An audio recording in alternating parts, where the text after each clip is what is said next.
Oui, Monsieur le Président, chers collègues, quelques observations à la faveur de cette délibération qui, naturellement, a pour fondement premier l'application du droit de préemption renforcé sur cette partie de quartier de Lyon, d'arrondissement. Nous la comprenons parfaitement sur le fond, il n'y a aucune difficulté, bien au contraire, elle est absolument nécessaire si à terme la collectivité veut maîtriser l'aménagement et l'évolution de ce secteur. Je ne suis pas certain qu'il faille jeter tout en bloc sur la construction du CLIP il y a quelques années, qui de mémoire a dû être inauguré au début des années 96 par ailleurs. Ce que je voulais surtout indiquer, c'est que, lisant d'ailleurs le Progrès ce matin, comme vous tous, 2 pages sont consacrées à la sécurité. Une indique que c'est la priorité des Français, et la seconde porte sur l'évolution de la délinquance au sein de la métropole, à Lyon, et au sein de l'agglomération. Les chiffres sont en hausse. Les chiffres sont en hausse sur les différentes natures d'infractions. Je vous laisse le soin de regarder ce tableau qui est par ailleurs très complet. Nous savons tous, et ça a été rappelé par mes précédents intervenants, que sur ce quartier-là, il y a des difficultés, il y a de la délinquance, elle est importante, il y a du trafic, c'est important.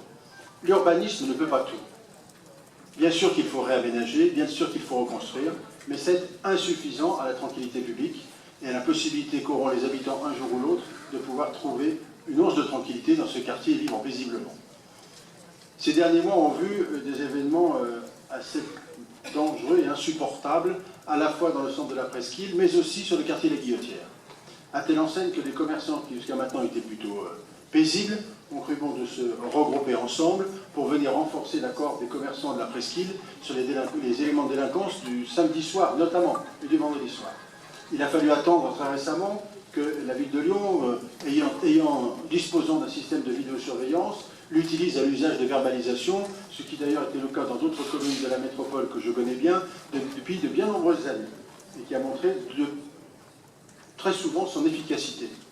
La question qui se pose aujourd'hui, c'est très bien pour cette délibération, mais quels moyens mis en place véritablement en termes de sécurité sur ce territoire, et comment la métropole, qui engage beaucoup de moyens pour maîtriser l'évolution de ce quartier et pour l'investir, elle a raison de le faire, elle se met en coordination avec la ville et avec les services de police pour assurer la sécurité et l'efficacité de la sécurité sur ce territoire. Il semble que ce point-là, au-delà des mots qui sont évoqués, soit vraiment insuffisant. Par ailleurs, nous apprenons que la vidéoverbalisation est elle-même mise en expérimentation, mais uniquement sur la partie du 7e arrondissement et pas sur la partie du 3e qui semble-t-il est la plus en difficulté sur le plan de la délinquance.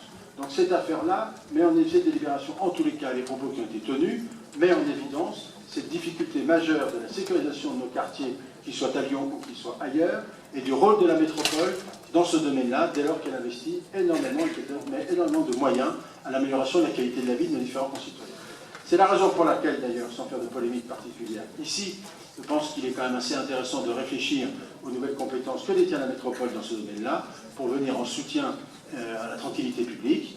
Dans cette délibération, vraiment, je regrette qu'il n'y ait pas ce volet abordé par la métropole, afin que l'ensemble de l'aménagement soit considéré comme complet. Merci.